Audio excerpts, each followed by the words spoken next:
इस भाग में मेरे साथी सहलेश आपके साथ होंगे।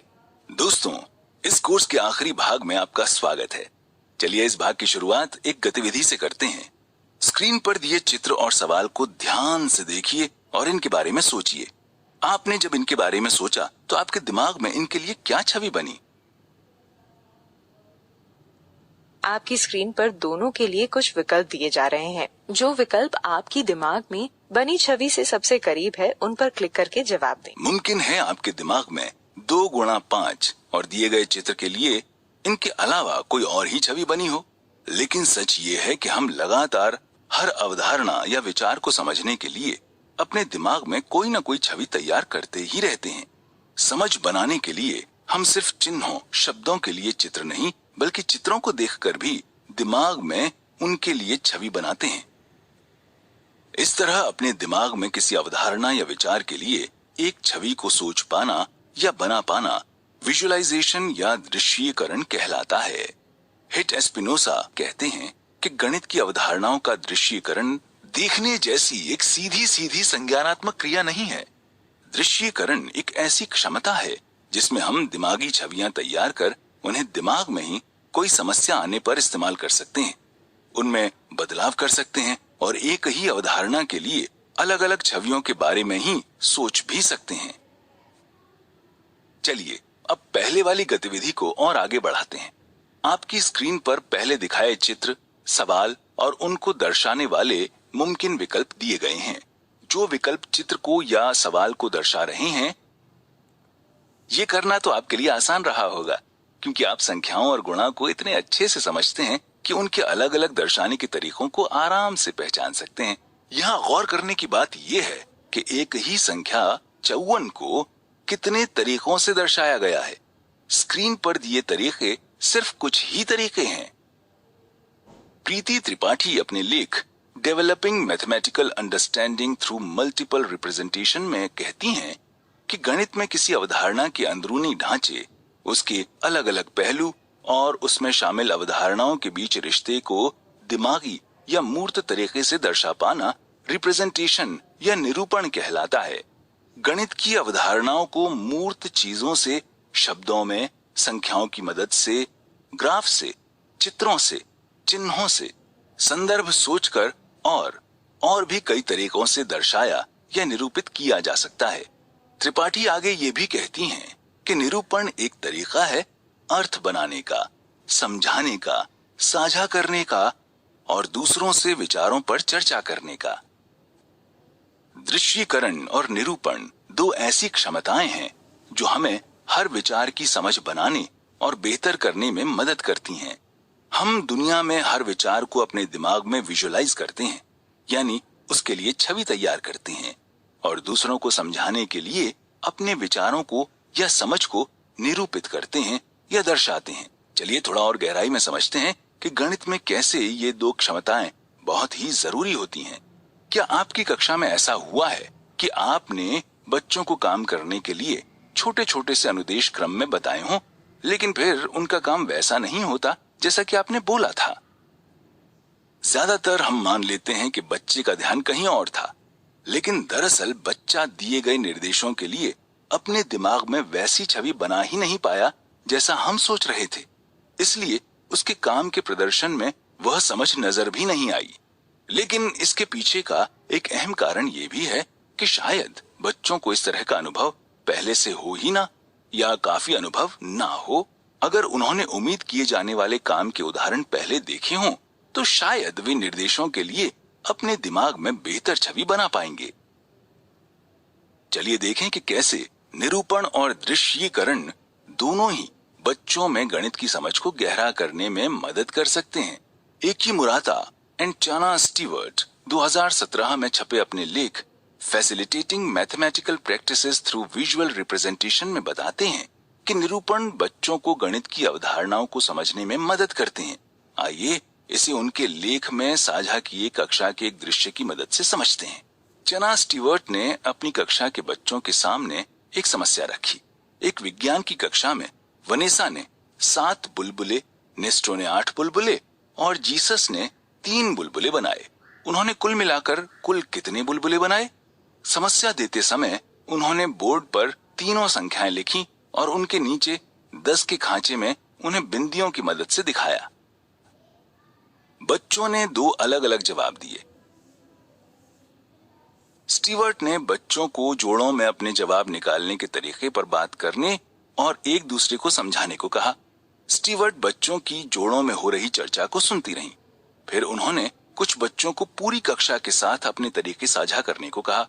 आइए उनके तरीके देखें। नीना ने 3 संख्या के 10 के खांचे से 3 बिंदियां हटाकर 7 वाले 10 के खांचे में लगा दिए। नीना ने बताया कि इसके आगे उसने संख्या रेखा पर पहले 10 की छलांग लगाकर और फिर 8 की छलांग लगाकर जवाब ढूंढा।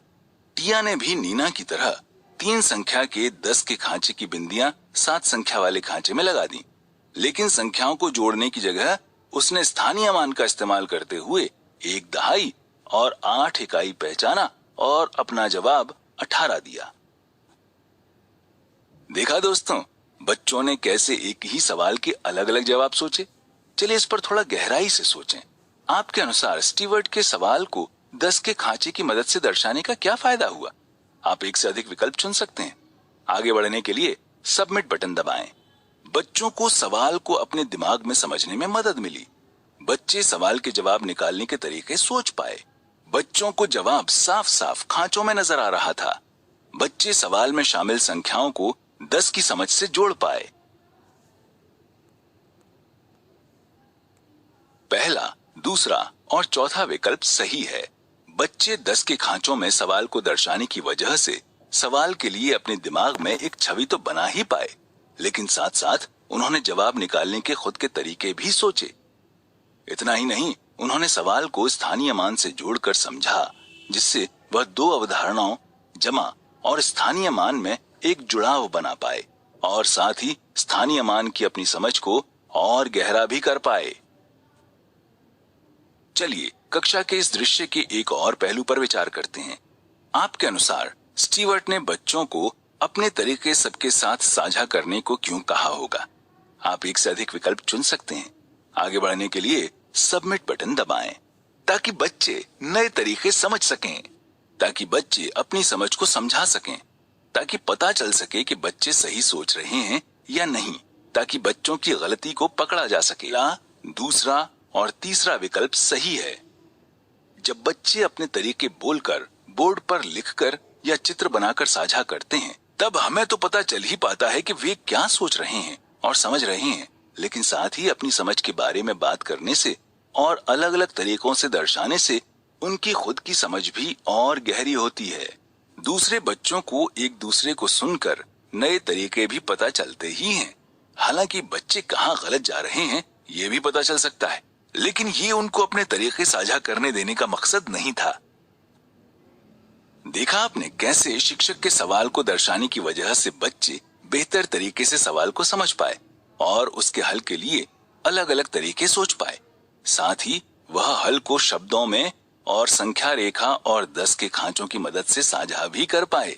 निरूपण और दृश्यीकरण की क्षमताएं मूर्त से अमूर्त तक अपनी समझ को ले जाने में भी मदद करती हैं।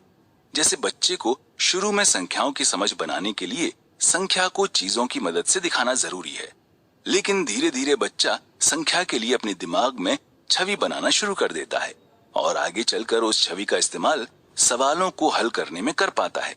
अगर ऐसा न हो तो हमें बड़े होने तक भी राजमा, कंचे, डंडियों जैसी चीजों या उनके चित्रों की जरूरत संख्याओं को गिनकर देखने के लिए पड़ती रहेगी। अब तक हमने एक ही विचार या अवधारणा को दर्शाने के लिए अलग अलग तरीके देखे हैं। जानते हैं, शोध बताते हैं कि बच्चे एक ही अवधारणा को दर्शाने के जितने अलग अलग तरीके सोच पाते हैं और उनके साथ काम कर पाते हैं, उतनी ही उनकी अवधारणा की समझ गहरी बनती है। साथ ही अलग अलग तरीकों से बच्चे अलग अलग अवधारणाओं और तरीकों के बीच बेहतर रिश्ता बना पाते हैं। Elementary and middle school mathematics नामक किताब में लेश और उनके साथियों ने 5 निरूपण के तरीकों के बारे में बताया है, जो हैं चित्र, जोड़े तोड़े जा सकने वाले मॉडल, लिखित चिन्ह, असल जिंदगी की परिस्थितियां, मौखिक भाषा। लेश और उनके साथियों ने पाया कि जिन बच्चों को किसी अवधारणा को निरूपण के एक तरीके से दूसरे तरीके में दर्शाने में दिक्कत आती है, उन्हें अक्सर सवालों को समझने और सुलझाने में भी दिक्कत होती है। उनका कहना है कि बच्चे जब एक ही अवधारणा को दर्शाने के लिए अलग अलग तरीके इस्तेमाल कर पाते हैं, तब वे अवधारणा को बेहतर समझ पाते हैं, याद रख पाते हैं और किसी गणितीय अवधारणा की बारीकियों को बेहतर समझ पाते हैं और उन अवधारणाओं से जुड़ी समस्याओं को बेहतर तरीकों से हल कर पाते हैं। उदाहरण के लिए, जिसने अलग अलग तरीकों से जोड़ की अवधारणा का अनुभव किया हो, वे ही 24+16 जैसे सवालों के लिए आसानी से दिमागी छवि बनाकर हल करने के तरीके सोच सकता है। स्टीवर्ट की कक्षा में भी हमने कुछ ऐसा ही होते देखा था। बच्चों को खुद के निरूपण के तरीके खोजने के मौके दिए जाएं। बच्चे गणितीय समझ को दर्शाने के लिए मूवमेंट या क्रिया से किसी शिक्षण सामग्री जैसे ब्लॉक्स पर काम करके या चित्र का इस्तेमाल कर सकते हैं। शोध में पाया गया है कि बच्चों को बेहतर दृश्यीकरण और निरूपण के कौशल सिखाने के लिए जरूरी है कि सही समय पर सही निरूपण के तरीकों का इस्तेमाल किया जाए, ताकि बच्चे उसके लिए तैयार हों। साथ ही वह तरीका उन्हें उनके मौजूदा स्तर के हिसाब से सोचने का और जुड़ाव बनाने का मौका भी दे। इसके लिए हमने इस कोर्स के पहले भाग CRA गणित पढ़ाने का एक तरीका में बात की थी, जहां हमने अलग अलग निरूपण के तरीकों पर और उन्हें कक्षा में कब और कैसे शामिल किया जाए पर चर्चा की थी। उम्मीद है आपको ये भाग पसंद आया होगा।